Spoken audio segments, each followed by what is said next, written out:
Hello my dear friends, આજે આપણે reading કરવા જઈ રહ્યા છીએ કુંભ રાશિવાળા લોકો કે જેમના નામ ગ શ શ શ પરથી સ્ટાર્ટ થાય છે. આપણે જોઈએ કે એપ્રિલ મહિનાનું ફર્સ્ટ વીક તેમનું ફેમિલી લાઈફ, લવ લાઈફ કેવી રહેવાની છે. પ્લીઝ યુનિવર્સ મને જણાવો તેમની હેલ્થ કેવી રહેવાની છે એપ્રિલના ફર્સ્ટ વીકમાં.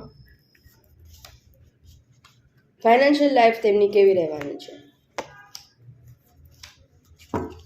બોટમની એનર્જી આવી ગઈ છે 6 ઓફ સ્વોર્ડ, મતલબ કે તમે ગીવ અપ ના મોડમાં દેખાઈ રહ્યા છો. રૂટીન લાઈફથી થાકી ગયેલા દેખાઈ રહ્યા છો. બહાર ફરવા જવાનું મન થઈ શકે છે કે ક્યાંય આઉટિંગનું પ્લાન કરી શકો છો. તમે જ્યાં રહ્યો છો ત્યાંથી કોઈ દૂર જગ્યા પર તમે ફરવા જઈ શકો છો. ફેમિલી લાઈફમાં એવું દેખાઈ રહ્યું છે કે તમને એવું ફીલ થઈ શકે છે કે બંધન જેવું ફીલ થઈ શકે છે કે સામેવાળી વ્યક્તિ જે છે એ તમારા વિચાર સમજી શકતા નથી.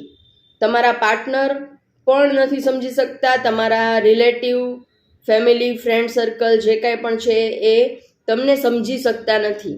તો તમને એવું ફીલ થઈ શકે છે કે સાવ તમે એકલા છો, મને કોઈ સમજતું નથી,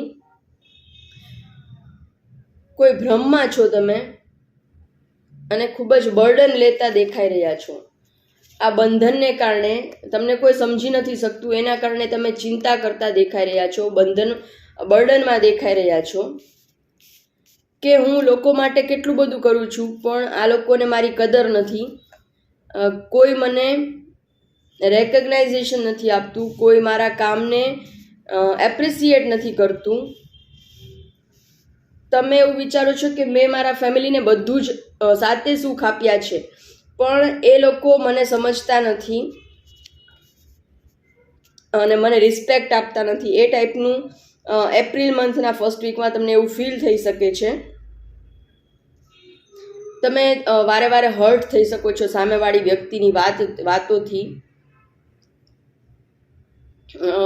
ફર્સ્ટ વીકમાં તમે થોડાક દુઃખી દેખાઈ રહ્યા છો. ફેમિલી ઇસ્યુના લીધે રિલેશન મેન્ટેન નથી કરી શકતા બરાબર તમે, અથવા તો સામેવાળી વ્યક્તિ તમારી સાથેના રિલેશનને મેન્ટેન નથી કરતી, સારી રીતે હેન્ડલ નથી કરતી, એટલે તમે થોડાક દુઃખી દેખાઈ રહ્યા છો.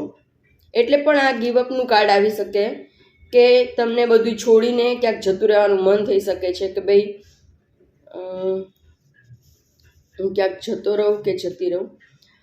હેલ્થમાં એવું દેખાઈ રહ્યું છે કે તમે ખૂબ જ નેક્સ્ટ વીકમાં મલ્ટીટાસ્કિંગ કરવાના છો, એટલા માટે તમને બંધન જેવું ફીલ થઈ શકે છે કે અચાનક ઘણા બધા કામ તમારા ઉપર આવી ગયા તો તમને બંધન જેવું ફીલ થઈ શકે છે કે હવે આ કર્યા વગર તો મારો હું છૂટી જ નહીં શકું. એ ટાઈપનું બંધન તમને ફીલ થઈ રહ્યું છે. અને કામ એવા છે કે તમારે બ્લાઇન્ડલી કરવાના જ છે, કમ્પલસરી છે તમારા માટે.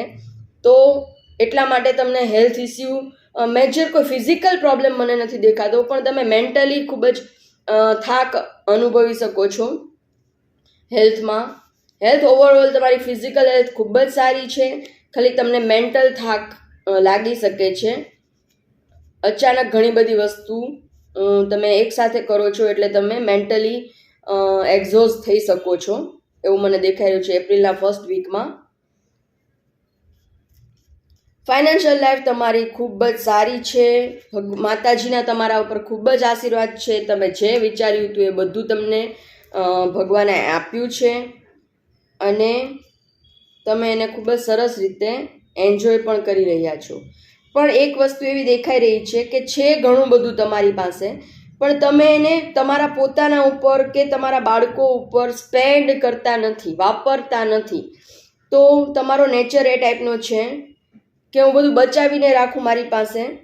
લક્ષ્મીજીનો નેચર એવો હોય છે કે તે ચંચળ હોય છે, તે એક જગ્યા પર સ્થિર થઈને રહેતા નથી, એને રોટેશનમાં રાખવા પડે છે, એને સતત વાપરતા રહેવાનું. તો વાપરશો તો એ અનેક ગણા થઈને ફરીથી તમારી પાસે આવશે. તો તમે એ ટાઈપની એનર્જીમાં છો કે મારી પાસે જે છે એ હું બધું સાચવીને રાખીશ, હું વાપરીશ નહીં.